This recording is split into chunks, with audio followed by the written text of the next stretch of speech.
Ladies and gentlemen, welcome to The Right Time, a Wave original. My name is Bomani Jones. Thanks for listening wherever you get your podcast. Thanks for watching us on YouTube. Subscribe, like, rate us, review us, give us 5 stars. You only give us 4 stars, I'm inclined to believe you are a hater. It is Football Coach Friday with Diante Lee of The Ringer. What's going on, my man? I'm good, man. Was just talking to parents last night, going through like that booster club process, trying to make sure everybody's got all their I's dotted and T's crossed, and they know what I'm about, man. I'm just trying to kind of get my feet set so I can do this thing the right way. He's now a head coach, a high school head coach. You know what I'm saying? You got to wear them polyester Daisy Dukes. I don't know if I'm gonna go that far. I don't know if I'm gonna go that far. Why not, man? You try to have an old school squad, man. You get out there, you get them boys, them neck rolls, get some big face masks back out here. Show them. That's my style right there. That's my style right there. The more bars, the better the player. That's how I used to think about it, right on the face mask. So yeah, no, I don't know if I can do that. Just kind of based off my dimensions physically with the polyester bottom. Brother, you act like the people who the OGs of this was out here looking like Greek gods. They wasn't. Like that's exactly. That's fair. Whatever you thinking about yourself, that's what it's cut for. What they call bike. That was the brand. Yeah. You're right. You're 100% right. I might have to go take a look at Aloe and all these other new sportswear spots to see what I can find. See if they still make them. And I've always wondered about the coaching shorts so what was it about coaching that required you to have special shorts?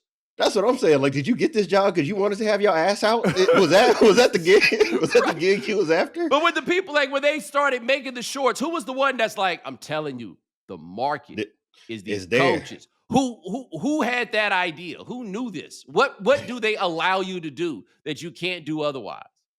That's funny. That is hilarious. Yeah, no, I can't. I have no idea. And every time I saw my PE coaches back in that time, I was like, I don't know if that's the aesthetic that we going for today. I don't know if that's going to resonate with Southeast San Diego preteens and teenagers. I don't know if I'm going to recreate that over here at Bonita, man. But I'm glad to have the spot that I've got.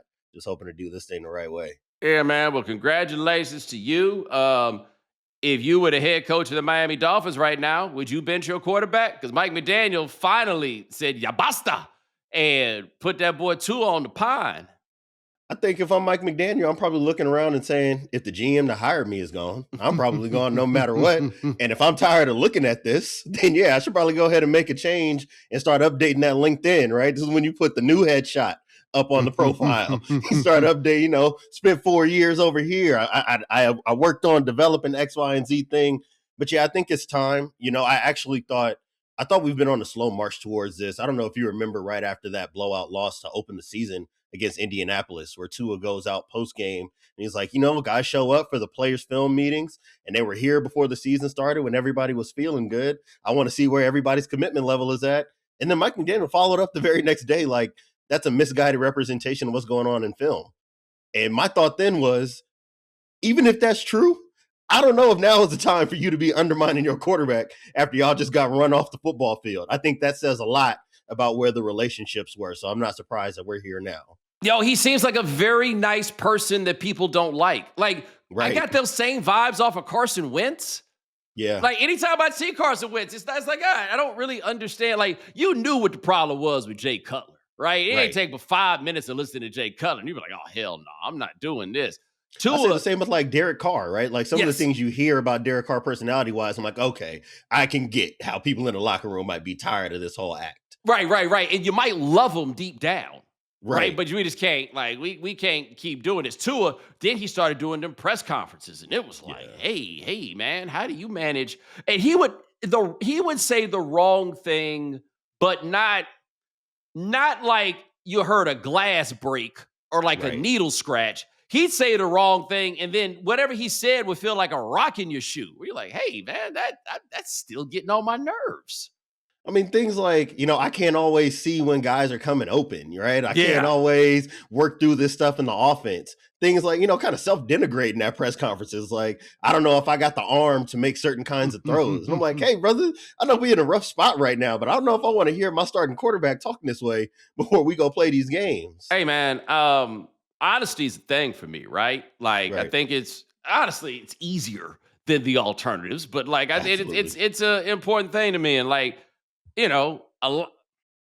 don't nobody like a lying motherfucker, right? Like ain't nobody really got no perfect record, but you just can't be, you know, cats that just be out here lying. It's tricky with the in-between guys. That's when it just becomes like a matter of taste. But I'm not much for lying, is the point that I'm making. However, at the ripe old age of 45, 100% truth. That's like 95. That's like 190 proof alcohol. You understand what I'm saying? Hey. We got to step. Sometimes you might need to step on it just a little bit. Don't put no impurities in it. Yeah, don't put no impurities in it, but you got to at least put some ice. So you're like, yo, so what happened on that throw? The answer can't be, look at me. Like, right. What you expect? You expect me to make this play in the NFL, right? It's a lot of that. And I think for him, probably that's a lot of looking at the writing on the wall. I was really interested. I think this was a couple years ago when he was on the Manning cast and the Manning brothers were asking him what's different about him now versus when he was in college. And I thought he was very forthcoming about ankle surgeries, a dislocated hip. I can't move like I used to. I think that is the level of self-awareness that we are all great with. That crosses the threshold where we're comfortable. Saying things like, I don't know if I got the arm strength to make this throw or make that throw that these other quarterbacks make. I don't want to hear that, even if we know it's true. Let me say that, right? Let me say that from my seat. You don't have to say that while you're at the press conference and at the facility. And look, there are other contexts in which that sort of self-deprecation, I think, is appreciated by the audience. For example, hey, man, maybe you ain't about that gold wrapper. You know what I mean? Like, and be honest with yourself about that fact, I'm sure it endears you to the people that you deal with under those contexts, under those circumstances, right? But in this case, you just need to be like, yeah, I don't know. We didn't make the throw. Right. Be a boxer, right? Be a boxer. Hey, if I go out there and I land on my nose, and that's just what it is. But until that point happens, I'm the greatest that the world's ever seen. Brother, that's all you need to know about me. I interviewed an undefeated boxer once, and I tried to get him to talk about what if. He was not here for it. He was not here for it. Now, don't get me wrong. It was against Klitschko, and if came true. Right. And it just so happened by coincidence, Buddy lived in my neighborhood. I had no idea. I flew to his training camp only to find out that he lived around the corner from me. And I saw him driving around in his Chrysler 300, and he had not considered the if. This had not dawned on him. And he was really struggling to cope with the realization of what had taken place. That's how I feel about, not to totally derail us, but that's how I feel about guys like Anthony Joshua stepping in the ring with these Pauls. Why? I get the money. I understand the money, but why? You're not going to like what happens on the other side of this if this don't work out in your favor. It's one thing for Mike. Mike, you want to go get paid? Oh, man, I'm with it. I'm not going to watch, but I'm with it. More power to you. For someone like you trying to be a serious boxer, there's no way I would play with that just because of what's on the other side of that if, no matter how I feel about my own abilities. Hey, man, let me tell you this. If I'm Anthony Joshua and I'm fighting Jake Paul, I had fun interviewing Jake Paul that one time. One of my favorite pieces of content. Oh, God, it was a wild day, man. But anyway, if I'm fighting Jake Paul, brother, we ain't going to be here for long. At all. Right? I'm not feeling him out. This isn't about strategy. One of us is going to sleep. No, it's either I'm putting you to sleep or we're going to have to wave the white towel because I can't breathe no more. But I'm not stopping these punches until one of the two happen. What is not about to happen is Jake Paul is not about to beat me on points. Exactly. Right? We ain't going to the cards here. No, I can't. I don't want to hear what no judge got to say. No, I can't believe this shit is still going on, by the way. Like, now that you bring it up, I can't believe that this is still happening. Not only that, it's outpacing the actual sport by magnitudes at this point. It's scary. We're at a scary spot. Now, let me tell you what that means. The fact that it's outpacing this tells me that kids don't fight enough in school. I'm with you. Right. Because I feel like if you've been in some real fights, you got a whole different, like, the idea that fighting, like, that is just Jake Paul fights feel like wrestling, right? Like, they try to make it as real as possible, but in the end, they like wrestling. If these kids was out here fighting for real, I don't think they would be satisfied with this right here. Like, when I see people fight, I need some steaks, some real steaks. Jake Paul fighting against the people he fighting against, nobody was in true danger of going to sleep. Look, man, sometimes you don't even got to be a participant. Sometimes just being close enough to see the real consequences that come Yes. from the right punches is enough of an education to teach you how real it is once you step into that ring or step into that octagon. So I totally get where you're coming from. That's right. But tell me this, though, about the Dolphins. So what do they do now? So you bench Tua. You don't have a great draft pick. It's not a great draft for quarterbacks. I'm curious Yep. your thoughts on this. I've been saying for all these people, your move has to be to go kick the tires on Kyler Murray, right? Because people don't like Kyler Murray, but Kyler Murray's not bad. See, and it's tricky. It's tricky for Miami. And I was thinking a lot about this with Minnesota when I wasn't sure whether or not JJ McCarthy could be kept as a starter for longer than this year. You start looking at their cap situation. They already traded Jalen Ramsey after they gave him a $72 million extension. So you got $21 million just hanging out that you can't use. Tyreek Hill, whether he's going to retire in the offseason or they're going to have to cut him because he can't pass a physical, that's probably another $28, $29 million on your dead cap. What do you do with your roster? When $50 million are, allocated to two players that aren't there anymore? It's going to be really similar to where Denver was at after getting rid of Russell Wilson. It's where Minnesota's at right now with all these vets that they're going to have to cut this upcoming offseason or asked to take pay cuts. There is a legitimate chance, even though I don't think it happens, there's a legitimate chance that Miami and whoever their next GM is going to be, they're going to have to sit around and say, do we need to keep Tua as a $50 million backup for a little bit just to kind of help our books? Or are we going to have to cut this guy and have over like $70 million in dead cap trying to put together a competitive roster? I don't know where they go from here. I mean, the Falcons did that with Kirk Cousins, right? Like a very similar thing. And is it possible that somebody will try to take what's left of him? Maybe because of where we're at with quarterbacks. I mean, if you don't get Fernando Mendoza, what are you about to do? Yeah, but if you get Fernando Mendoza, okay. Right. Exactly. Yeah, right? Your world's probably not saved unless you've got the roster of all rosters for him to step into or one of these wonderkin offensive coordinators. You can't feel like, all right, we just roll the ball out with Fernando Mendoza and now we're about to be an 11-win organization. Well, I think another level of this that for me would be tricky about this quarterback game is we don't know if they're going to be like how many of these kids coming in the draft next year are actually going to be good, right? Cam Ward was the number one pick this year. They've been so bad. I haven't thought he's been bad from what I've seen, but they've been so bad that it's somewhat hard to tell. Shedeur Sanders has been better than it looked like it was going to be early, but his advanced metrics are awful. Like he's awful. at the bottom of every stat just about that people throw out there. I just say all that to say that last year didn't really have quarterbacks.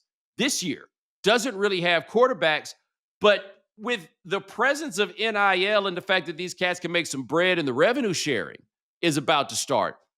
I take Ty Simpson at Alabama, where the highs are great, but the inconsistency is an obvious problem. Right. Does he come into this draft because this draft is weak and he thinks somebody might take him? Or does he stay at Alabama, try to get better, and get himself some more bread? Which is to say, I don't even know how many of these quarterbacks that we think aren't that good are actually going to try to go in. Some are going to see a weak draft, but some are also going to be like, no, I think I can get paid to get better.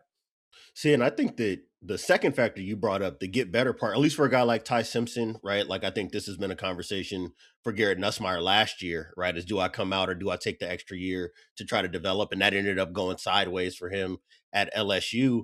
I think it's going to be more about if I can go get $5, $7, $10 million to go hang out for an extra year, I'd probably rather do that than have to risk not being picked. I think that what we saw from the NFL last year, we saw it in the Kenny Pickett and Malik Willis draft is I think these teams are getting a little bit wiser about not taking big swings. And I think the thing that probably really was the final nail in the coffin on this is Anthony Richardson. And I think that for a lot of these teams now, if they are not certain, they are not going to play around with the top 10 pick with a quarterback, right? And I think that if you're a Ty Simpson, I think Lenore Sellers was a big conversation point for him before he returned to South Carolina. You've got to be real careful, I think, if you're a quarterback coming out of college right now. If people are not over the moon about you, you're probably better off getting in that portal if you need to get to an actual national title contender or sticking it out where you're at. Take your money, feel good about another year at your college, and then go see what your draft stock is after the fact. Let me explain something to you, brother. And I I know what the money is in the NFL and like what the possibilities are, and you want to get the clock started as soon as you can. I get all You of that. saying what I'm thinking. You Br- saying what I'm thinking. Brother, you gonna give me millions of dollars to be the man in college? Woo! Come Listen, on. I listen. can't imagine to be the $1 million man in college 100%. over going to be a grown up. I was listening to a podcast on the way home yesterday talking about Cincinnati quarterback Brennan Sorsby being offered north of $4 million in the portal. I could not pick that young man out of a lineup, but I know who will be able to once them contracts get signed. And it's going to be a whole lot of people on whatever campus he lands on next, right? Yeah. And I'm saying, if I'm 21, 22 years old, yeah, being the NFL quarterback is nice. But what's real cool right now is being able to walk these halls and knowing that everybody's eyes is over here. Come see about me. Think about what it was when you ain't even have no money, right? Because that's the thing about it. You ain't even got to have the money. You could just take them to a nicer apartment. Now, young fellas, I'm going to let you know, it's harder to get them to leave. But, right. Being the man with the nice kitchen in your apartment can go a long way. Being the man with the biggest bedroom can go a long way. Just having new unused furniture. Yes, right? Like, did you see that press conference that Pete Golden, the new head coach at Ole Miss, did, where he was like, "Hey, man, players live about a country club right down the street from me." And I got to be honest with you, we got to have an HOA meeting about this because absolutely not. They cannot. Absolutely, I can't imagine living down the hall from a football player who got bread. Hey, like, nah, y'all. I know it sounds crazy, but you might want to stay on the yard or just an apartment complex. That's gonna be more fun. Because they're going to call the cops on you over here. I was going to say, if I'm a young black player getting an NIL deal in Oxford, Mississippi, where I don't want to be is where the rest of the Mississippi money is at. Okay, keep me over here with my peers. All right, I do not want to run across the wrong one while I'm out here because I'm trying to live large in a country town out there in the South. Not to mention with what you probably got to be doing in Oxford, depending upon who you are. Hey, man, her daddy don't need to know. Her daddy's friends don't need to know she over there hanging out with you, partner. Exactly. You know what I'm saying? Pops might smile in your face. Yeah. Uncles and homeboys and coworkers might not feel the same way that dad is projecting to you. I might not want to play that game. Nah, don't need it. But you mentioned the Cincinnati quarterback. You were talking about the college Cincinnati quarterback. That NFL Cincinnati quarterback, Joe Burrow. And I don't know if you remember this. I feel like I'm going to meander a little bit on this, but I've been trying to talk to people for years about what it is at Alabama and what the pressures are and how Nick Saban has been so good that you haven't seen the monster get tested. I was watching Get Up on Thursday, and they was up there talking about how, the idea of DeBoer going to Michigan. They're like, what, are you saying that Michigan has just world's lower standards than Alabama? Yes, that is exactly what I'm saying. And you guys, it's just been too long. You don't remember what it was, right?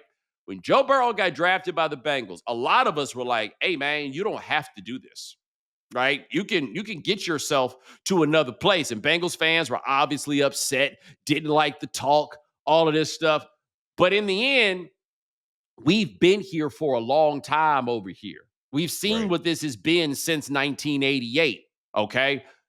Now Joe Burrow, this is what we was talking about. Now, I don't know. Maybe he's sad with the rest of his life. But who was it that made I think Stephen A. Smith that may have, and others probably made this distinction after the game where he said, they asked him if he had a problem with the team. He's like, being in Cincinnati. He was like, I have no problem with Cincinnati. He didn't say, I have no problem with the Cincinnati Bengals. Right. He said he had no problem with Cincinnati. Retro. Jamar Chase said he needed to go hang out at Buddy's house. Saying got to make sure that this guy, gets up, shaves in the morning, gets the teeth brushed, puts gas in the car, the whole thing. And it's funny. It's funny that you brought up the college football program as an allegory, because I think about Joe Burrow maybe trying to be what Nick Saban was to LSU when he's sitting across from the Brown family, right? Where you walk in the building and you say, hey, I'm good enough to win here. Right. But what's happening around the rest of me, it ain't up to standards. Right. And we've seen him try to swing that weight around. And I think that it's kind of bitten them in the ass a bit. Right. It's nice having two great wide receivers. It ain't so nice having a defense giving up 30 points per game. Right. And you got to make tough decisions as an organization. And I think that Burrow's heart's in the right place. And I can totally understand the frustration. And if you're him, you've also got to consider, man, like, where do you go from here? Because the last place you want to be is in Las Vegas, if Geno Smith retires and Pete Carroll leaves and Tom Brady goes and gets you, and now you're stuck with another owner who's just now starting to get money and has not demonstrated that he knows what to do with it, right? So I think if you're Burrow, you just kind of got to keep leaning on the Browns, keep leaning on the Bengals, keep leaning on the Brown family, and see if you can get more gains to kind of build this thing out. Because otherwise, if you leave that owner to his own devices, you're still going to be wheeling out projector screens to serve as podiums for your press conferences. Yeah, but I also say this too. Burrow's a blessing and curse quarterback in that his superpower is the patience and the willingness to wait and move until something happens, right? Yep. But I've referenced this many times over the years. Sacks taken are a quarterback stat. Yep. And he takes a lot of sacks. Like I've seen people try to make the comparison and be like, yo, he takes even more sacks than Andrew Luck. Yeah, he does because Andrew Luck got the ball out of there, right? Those offensive lines weren't bad every year for him. But the key was, and that's the point, is that Andrew Luck figured out how to get the ball out. Some of Joe Burrow's misery is self-induced, right? But he ain't even played that much this year to be so sad. Like, I get why Jamar Chase is sad. He was out there with Jake Browning and the ghost of Joe Flacco. Right. And I wonder for him, what's happening behind them walls to have him talking about, I need to find my fun in football again. And some of this is injuries, like you said. Some of that is kind of self-induced with the way that he wants to play. I think that he would probably benefit from borrowing a little bit of what we've seen from Dak Prescott, right? After he broke his ankle, he came back and said, you know what I don't want to do? I don't want to get hit. And if that means throwing a couple more interceptions to avoid that, then let's make sure that we do that. I think that would probably be best for him play style wise. And yeah, I think that they probably just need to turn over a lot of what's been going on in this organization. I think Duke Tobin has been there for a while. You probably don't need to keep him around as GM. And I think that they need to kind of find another defensive coordinator that can do for them what Lou Anarumo did in 2021 and 2022. Counterpoint. Who the hell trying to take them jobs, bro? Not me. Not me. And if I was a defensive coordinator on the rise, I probably don't want to be in Cincinnati either. Because you know that the owner might wake up one day and say, I don't really feel like paying market price for the players we need to be good at this. But also, even if he did want to, how are they supposed to do it? They did. This is also Burrow has to own. You wanted both of them boys to catch passes. You got them. Now we don't have anybody to cover. Yeah, absolutely. And they've spent on offensive line trying to address that issue. I mean, it's a zero-sum game in a salary cap sport, buddy. You know, every game that we put forth for you on offense is going to have a cost on the other end. And that's how guys like Jesse Bates end up in Atlanta. That's how DJ Reader ends up elsewhere. You know, that's how all these guys end up leaving. And certainly, you know, after a few years, you look up and it's like, man, what happened to the team that was forcing turnovers against Tennessee in the divisional round, right? What happened to the team that was beating Kansas City, you know, in a divisional round of a playoff game? It's really hard, I think, for them to kind of find a balance. And if you're Joe Burrow and you request a trade, I would just be very, very careful about what can land on the other side of that, because it ain't no guarantee that it's Sean McVay who's going to be your next head coach. Well, there's the other part too. You go ask Mike Brown for a trade, and he'll be like, duly noted. All right. Yeah. We've seen that. We've seen this game played out before. Yeah. People in hell want ice water, baby. Like, what's that got to do with me? Okay. Right. Like, no. Okay. He wants to play somewhere else. I don't care. You want to go play somewhere else? Like, what do you like? This is where the NFL becomes the NFL, right? Yep. Like Carson Palmer sold his house and still hadn't been traded. Right. Literally had to say, I am going home. No, not to my home in Cincinnati. I am going back to Orange County, California. And you're going to have to see me another time. And he got lucky because the only reason that trade happened was Al Davis died. And Hugh Jackson had the keys and was like, all right, let's go ahead. And looking back, it only worked out but so well, but it was probably the right decision. Like, 100%. if in this day and age, you traded 2 first-round picks for, even though that was not the best version of Carson Palmer. But at that time, that version of Carson Palmer, 2 first-round picks in this day and age, we're not really tripping on you doing that. Okay, right? But otherwise, he'd have been right there. Mike Brown don't care about losing. At all. Clearly, he ain't tripping about no losing because he ain't done nothing to change it when they lose. No, right? no, it doesn't offend him in the least. Again, people are gonna find out. This is not like if I'm Joe. Look, man, do what you got to do to put on a happy face, brother. Like I'm not saying I don't care how you feel, but I'm saying don't nobody else. Hey, look inward, okay? That's all I can tell you. Look inward, all right? But think about this. The other level of it is right now, and I don't think we expected this so much, and I do think that it's probably the case that the Ravens are a little bit of a blip this year and what's happening with them, but that division is down. Like the idea that we are at once talking about should you fire Mike Tomlin and the Steelers are probably going to win this division. And those are reconcilable thoughts, right? Like they can go together, but that tells you what's going on with that division where winning it does not mean anything to a savvy eye. Right. And I think that, that probably informs how Joe Burrow feels. I'm sure that Lamar Jackson probably feels the same way. Like, what do you mean the 1 year that Kansas City is not the behemoth that has been for the entirety of our careers? We don't have any access to go compete at that level, right? We can't be Josh Allen right now where you just feel like, man, just get me in the dance. Right. And I'll probably get us to the AFC Championship game just on the sheer force of my greatness. I think if you're Burrow, you've got to feel like, man, the moment the 15 gets back in Kansas City, even if we try to get this thing upright, we're going to be chasing up this exact same hill all over again. First of all, Josh Allen better get this done this year. Otherwise, it's going to be very interesting to see what happens. This is one of them I don't want to hear it type seasons. Yeah, I don't want to hear it. I know the defense is bad. I know you ain't got no number one receiver. Guess what, buddy? I don't want to hear it. Yeah. Well, my buddy Nick makes the point that, and he's right about this, that the legend of Josh Allen in the postseason has been padded by the 7th playoff team. 100%. They've been 2, and they get the 7 at home, and they be wearing their asses out. Yep. And then the other games, it doesn't quite go this way, but all in a world where people feel like it's quarterback versus quarterback, the rest of the quarterbacks are out of here. They're not there. This is the time. But for the Bengals also, before we go into break, the same thing we said about Tua apply to them. Joe Burrow think that they could trade and then go do what? Right. And then go get what's waiting on you? What's waiting on you on the other side of this? Right. That's my thing. Look, they already did the thing that most people would advise, and it didn't work out badly for them, which is they took the serviceable second-round pick quarterback, and they rode that for about a decade, and the ceiling for those teams, you could claim that ceiling was Marvin Lewis. It wasn't. The ceiling was Andy Dalton, and we all know that the ceiling was Andy Dalton, right? Then they got Joe Burrow, and they went to a Super Bowl and an AFC Championship game. I want to be traded. Yeah, right, buddy. Yeah. They'd be like, hey, I hear you. Look, I'm going to call you back, okay? Exactly. What happened? Joe talking crazy. All right. He ain't going a damn place. That boy ain't going nowhere. No, not with us. But coming up next, we got some pretty good games here on the week, whatever it is, slate. Sorry, I can't remember. This show is brought to you by BetterHelp. The holidays are a time of traditions. Some people have many in their family, while some have none or are just beginning their own. Now's the time to reflect on what they mean to you or to rewrite those traditions and make your own.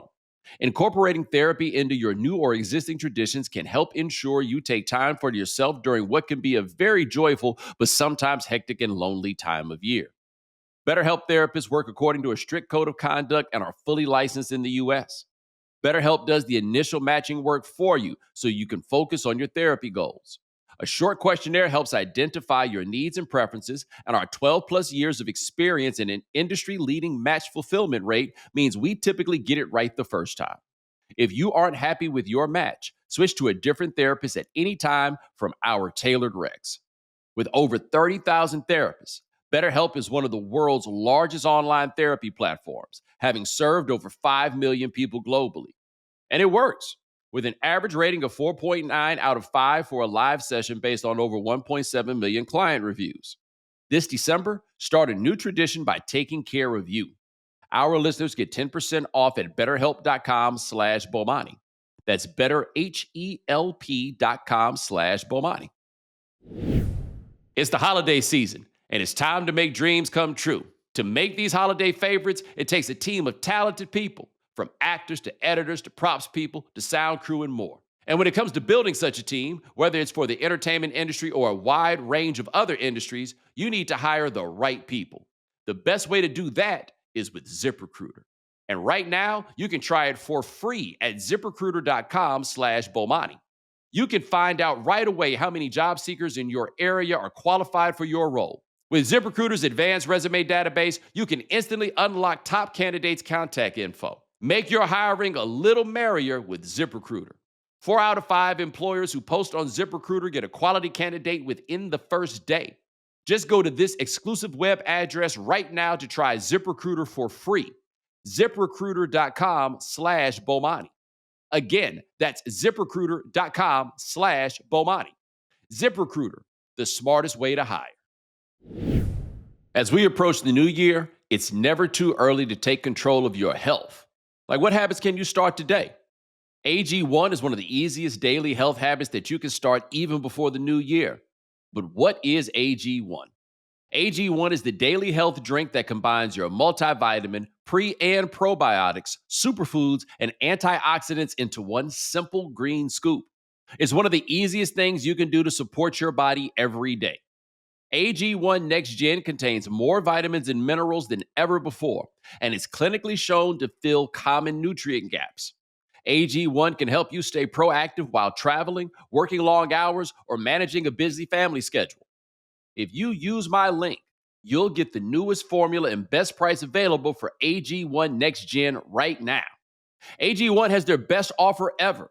If you head to drinkag1.com/Bomani, you'll get the welcome kit, a morning person hat, a bottle of vitamin D3 plus K2, an AG1 flavor sampler, and you'll get to try their new sleep supplement AGZ for free, which has been a game changer for my nightly routine. That's drinkag1.com/Bomani for $126 in free gifts for new subscribers. So we're at this place now, right? It's an interesting time in the NFL season with Diante Lee. No need to talk about the Cowboys anymore.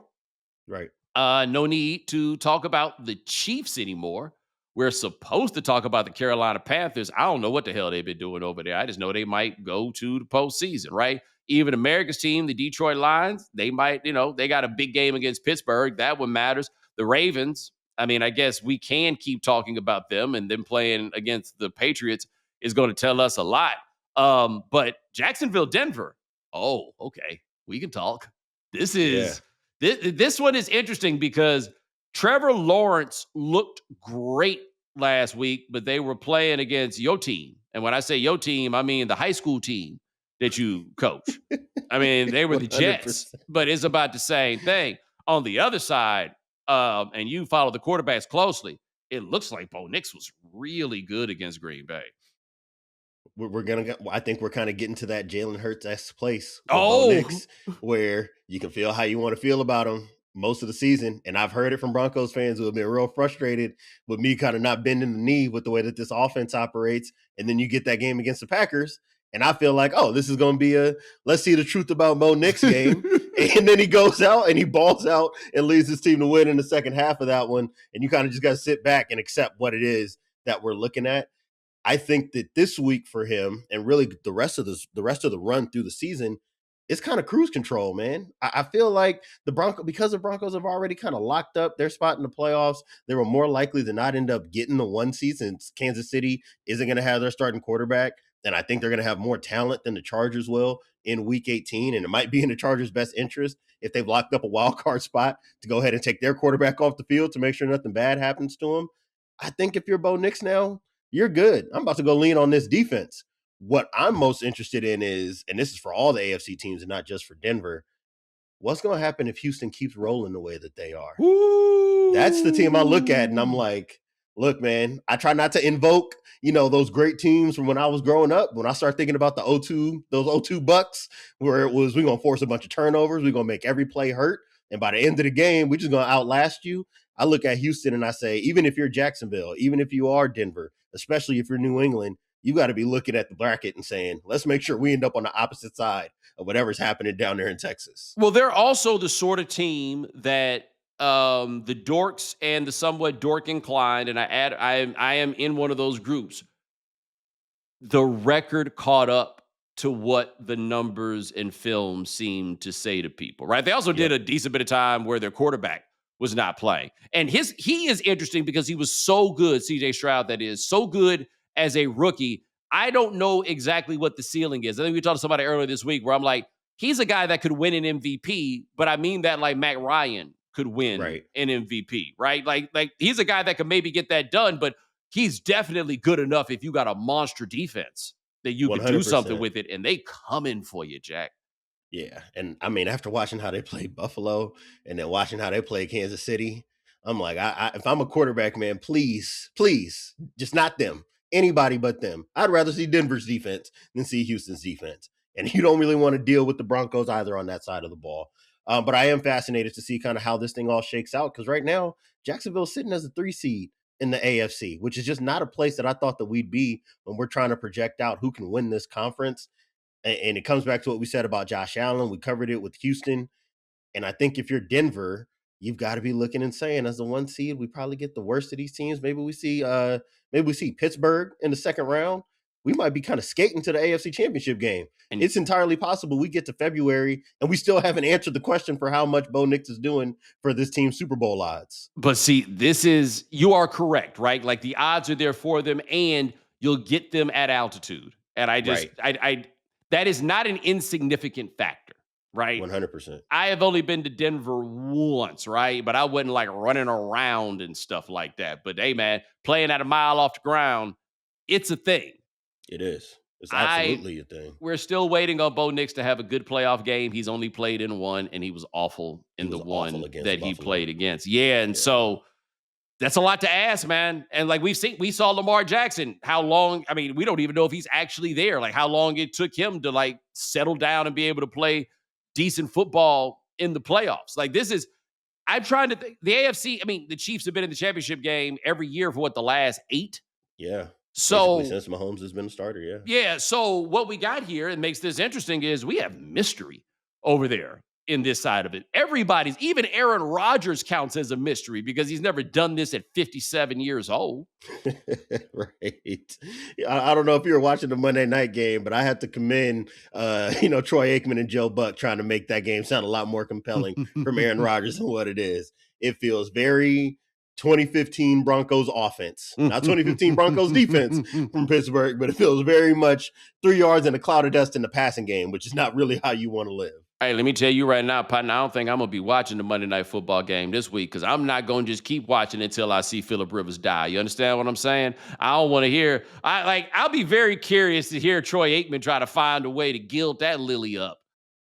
And the one thing I will give him credit for, when he don't like how you play in the position, he does not mince words about it. He is going to say in no uncertain terms that he is not enjoying what he's seeing from quarterbacks. And based on what we saw against Indianapolis against Seattle, I don't think he's going to be very happy with all them bubble screens and little short hitch routes and slants that Indianapolis is going to be trying to run. I have always found Aikman to be an unremarkable broadcaster. He's been doing it forever now. But I had always found him to be unremarkable. But as I get older, I have a value for him being like, nah, dog, this ain't it. This some bullshit. And he doesn't raise his voice. Like, he never sounds like he's enjoying himself watching any of the. He doesn't ever sound like he's enjoying himself ever. I'm trying to think of when I've seen Troy Aikman laughing and smiling about anything, including a Super Bowl.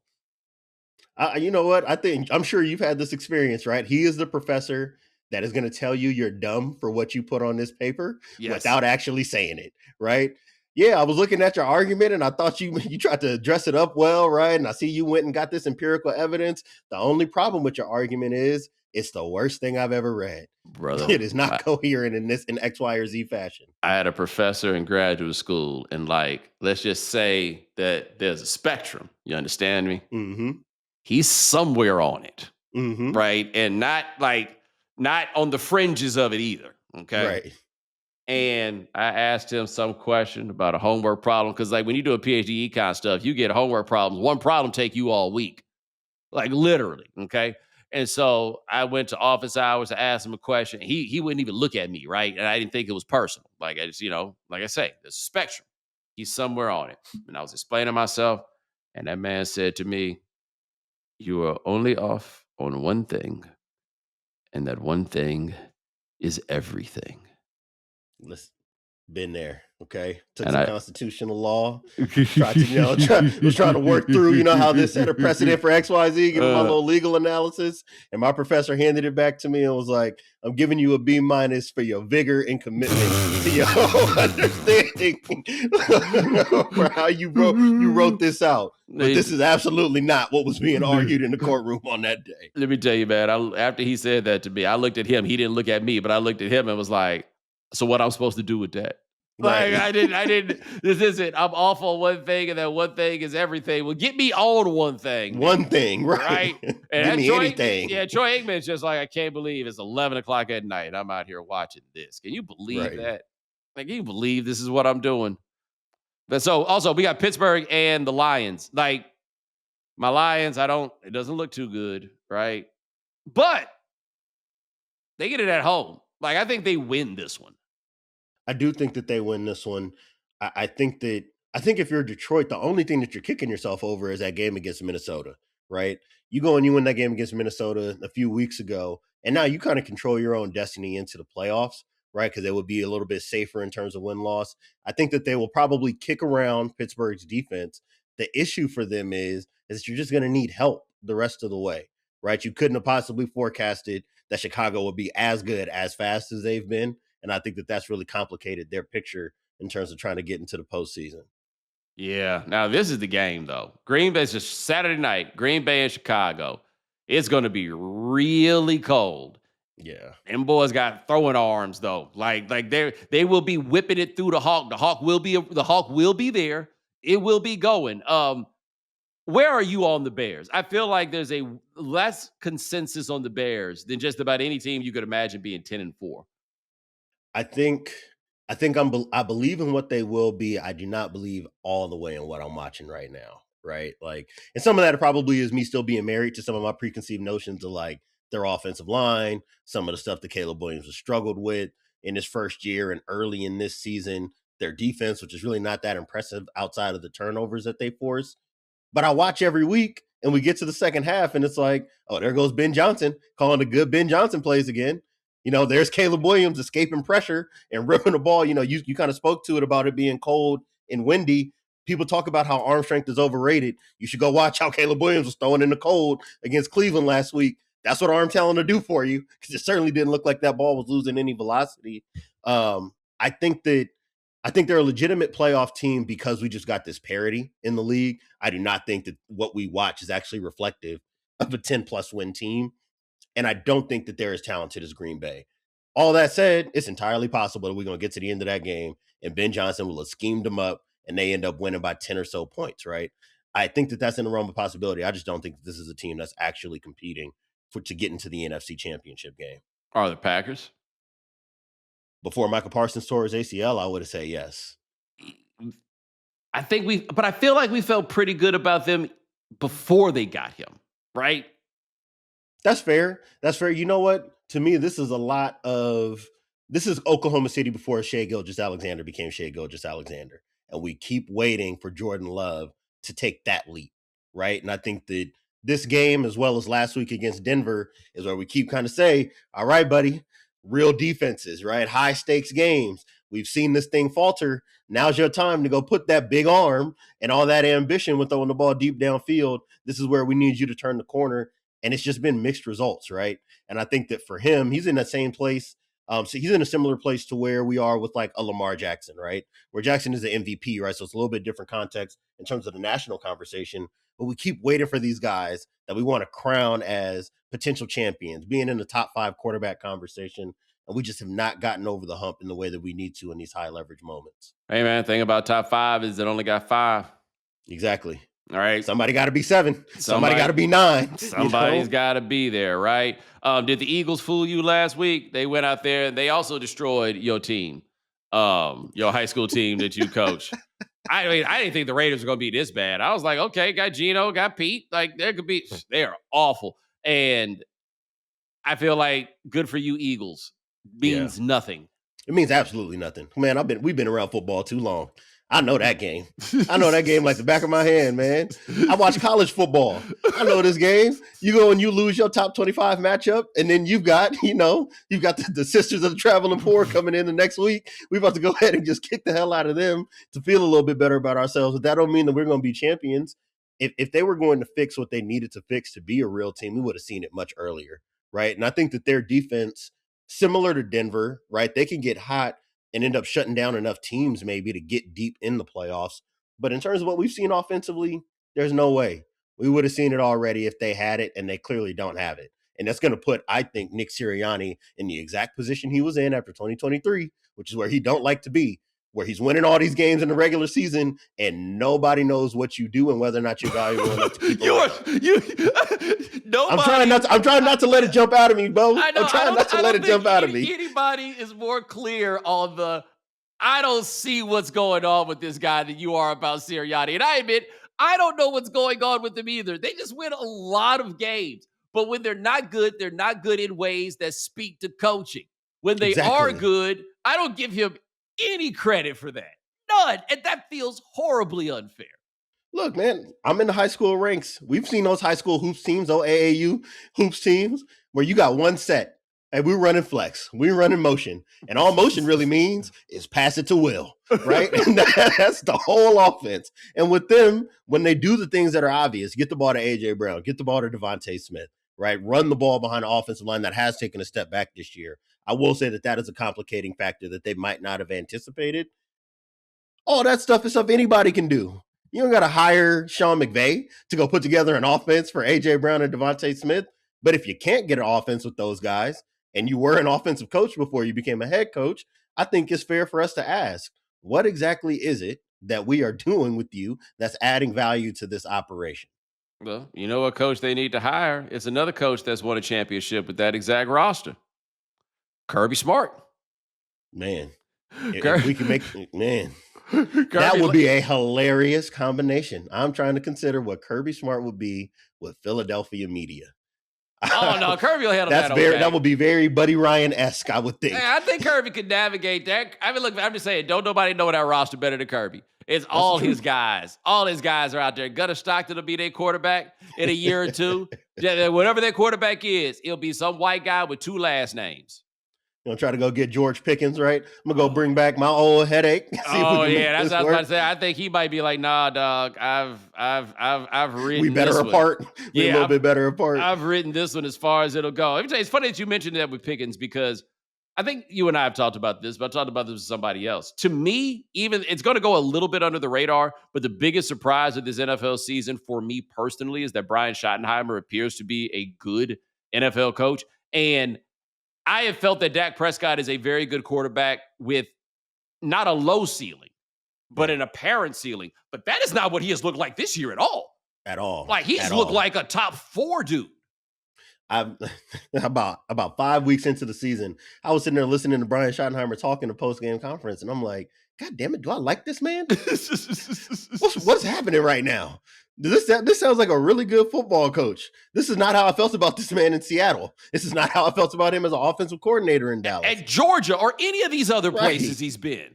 Right. I mean, I never thought that he was terrible, right? I think that he's taken a lot of blame. Maybe outside of Georgia, the Georgia time there was real rough for what the expectations were, right? And I don't think that he got the offense where he needed it to be there. But as far as being in the NFL, I feel like everywhere he's been, he's probably added value. Maybe this is him inheriting some of how I feel about his daddy, right? And that has kind of tainted the way that I look at the Schottenheimer last name.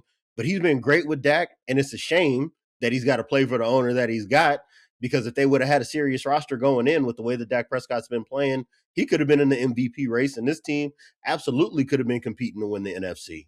Hey, also this, man, his father, no matter what anybody ever says, was an excellent coach. Right in my backyard. One game away from being in the Hall of Fame. It's one of those John Elway games. He's probably like the John Elway game, the drive in January 1987. If the Browns win that one, yeah, Marty Schottenheimer probably makes if Ernest Biner doesn't fumble in 1988, he probably does. And then I am assuming that you did the Chargers thing. I don't think people talk nearly enough, and I forget what the play was. I mean, who the player was, but you know what I'm Oh, it's talking Marlon about. McCree. Okay, it's Marlon McCree. Yes, it Yep. was. Interception to ice that game against the Patriots, and then they gave up the booty and it went back the other way. And that's the LT MVP year where he looked like one of the He had best like players 27 that we'd touchdowns. Ever seen. Yes, that's when you got Antonio Gates at the peak of his powers. You got a young Phillip Rivers, Sean Merriman, Sean Phillips. That team was stacked. That team was pretty loaded. And if you go and look at what the rest of the AFC playoff bracket was and how the Chargers were playing them at that point in time, they 100%, if they beat New England, at least get to the AFC title game, and very likely could have gone to the Super Bowl. And I would have taken my chances with that offense against any team they would have seen coming out of the NFC. So yeah, I think if Marty Schottenheimer gets over the hump there, even if it is that late in his career in 2006, he probably does reclaim enough of those failures to be able to get himself in the Hall. Yeah, look here, man, because he only had 2 losing seasons ever. I'm certain of this. They would have almost never had a bad offense. No. Either. Right, just never a great one, right? Right. Except for what we were just talking about. But they would have beaten the 06 Colts, because if there's anything that Peyton Manning did not need to see is a stacked 3-4 defense. Hell, they beat them in the playoffs before. Exactly. Like they were the exact sort of team to give Peyton Manning fits, and then they would have gone out there and played against the Rex Grossman Chicago Bears.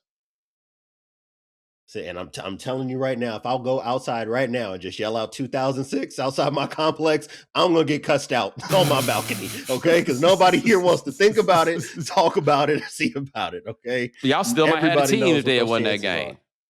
You're not lying.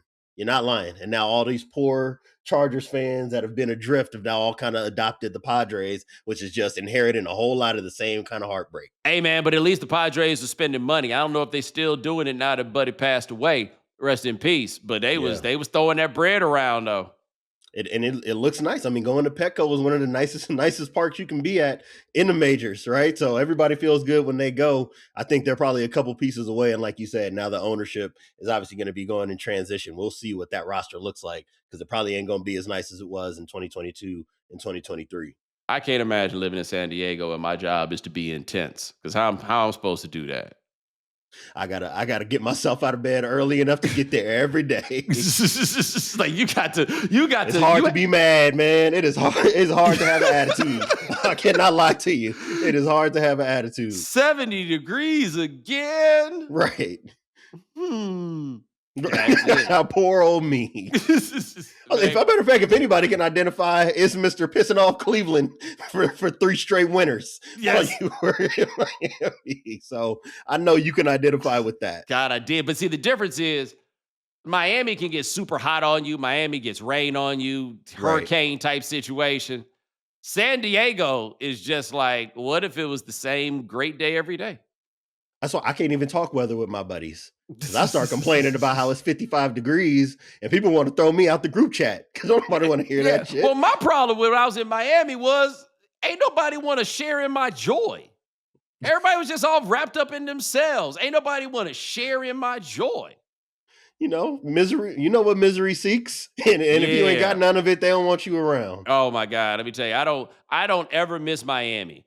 But I do miss the weather in you miss things about Miami, right? Right. But that January, February, boy, I remember. But I tell you this, though, 50 degrees there is cold. And see, it's the same in San Diego. The 50 that you get is different than the 50 that you get in other places. Exactly. They don't know that. So they don't understand. They can't understand that what it's like coming off the coast. See what I'm saying? They ain't never had to rough it like we done had to rough it. See, and I wish for more of our American public that they got to experience that, so that way they'd have a deeper appreciation for what it is that they have, right?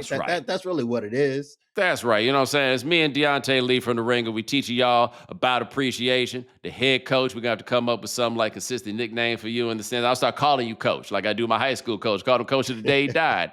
You know what I'm saying? Like, it's just what it is. You're going to be coach forever to them young boys. 100%. I got coaches that I had in high school now that I'm in my 30s and they were in their 30s when they were coaching me, and their kids now are in high school, and it's never going to change. But I'm also now trying to imagine forever, coaches forever. I'm also trying to now imagine you hollering at them boys. It's kind of hard for me to grasp. I'll see, and that's something if I'm ever in New York and we get a chance to cross paths, right, I think that you got to hear some personal reference on that, right? Because how I project as a media member is 100% different than what's happening once I step out on the turf. Hey, man, I appreciate you, brother. All right, man, I appreciate being on. All right, man. Ladies and gentlemen, thanks so much for joining us here on The Right Time. We do this 4 times a week. Ryan Brumley handles everything behind the scenes. Thank you, sir. Hit our voicemail line, 323-596-7767. This is our last episode of 2025. It has been a wonderful year. I want to say thanks to Sean Yu for the first half of it, and thanks so much to Ryan Brumley for what he's done since he's gotten here. And of course, thank all of you. We got big plans for you in 2026. In fact, I'll go ahead and tell one. Get ready. We're going to start doing Time Machine Tuesday. So every Tuesday, we're going to have some sort of material that looks back at something that happened in sports in the past. We definitely already got it set up where we're going to have talk about the Vince Young Rose Bowl. That's going to be our first one that we talk about. That's also where we'll do our series on wrapping the year 1996. We're going to keep that going on Tuesday. So we got something consistent that you guys know is going to be there. So thank you for working with us through changes we've made and adjustments and everything else. And remember, follow The Right Time, subscribe, like, rate us, review us, give us 5 stars. You only give us 4 stars. I'm inclined to believe you are a hater. We'll talk to you guys in a couple of days. Take it easy.